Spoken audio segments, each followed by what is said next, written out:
What's up guys, it's Emma and Christian here, and today we're going to be taking a look at Ultra Street Fighter 2 The Final Challenges.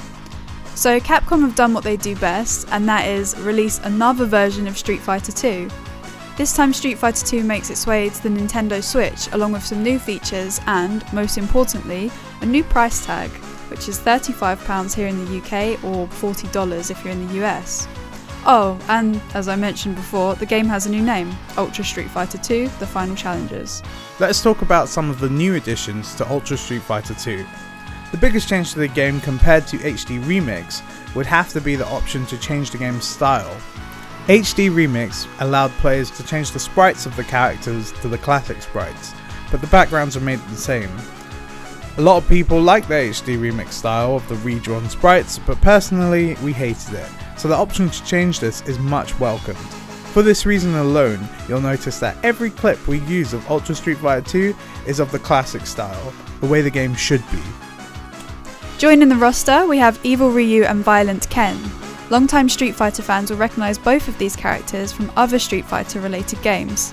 Evil Ryu should be familiar to anyone who's seen him in the Alpha series. He retains his Teleport and Raging Demon Super, as well as the ability to combo air hurricane kicks into dragon punches. Violent Ken doesn't have a teleport, however he can perform a dash that behaves in a similar way. It's faster than almost any other teleport in this game, making him extremely difficult to fight against. Both of these characters have low health, so if you land a good combo on them, it should be enough to stun very quickly. In addition to this, Akuma is now a selectable character. So now would be a good time to talk about the balance changes made to this game which, for the most part, aren't necessarily a problem.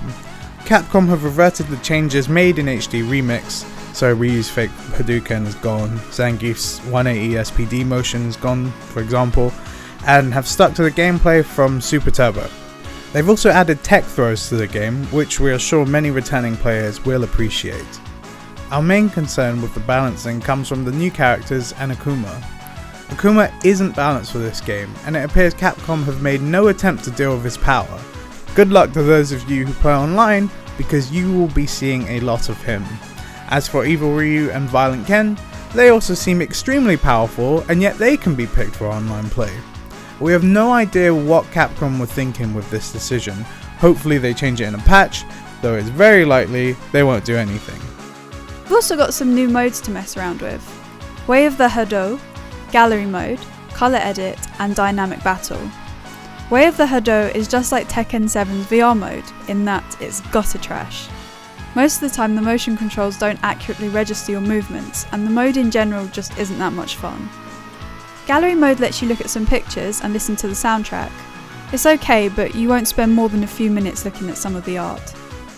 Colour Edit Mode allows players to edit the colour of their characters. Who would have guessed? It looks awkward in the video, but it seems Capcom intended players to edit colours in handheld mode, using the touchscreen. Editing colours doesn't change anything to the game, but it's still a nice feature. The final mode is Dynamic Battle, which again should be familiar to any Street Fighter Alpha fans. It's alright, but it's quite short, and you probably won't play it more than once. As we briefly mentioned earlier, Ultra Street Fighter 2 has online modes for ranked and casual play. The netcode seems to be decent from our time in ranked play. Fighting against people from across the world never felt too laggy, which is great considering most people are probably playing in handheld mode on a wireless connection. The big question most people have been asking recently is, should this game have been priced so highly? Considering the game's age and the number of times it's been re-released, should you spend so much money on it? Objectively, the answer really should be no.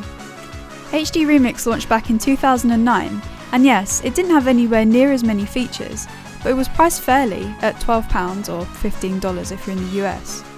This iteration of Street Fighter 2 doesn't add anything meaningful to the game, and yet it's priced as if it's a brand new game. We both love Street Fighter 2.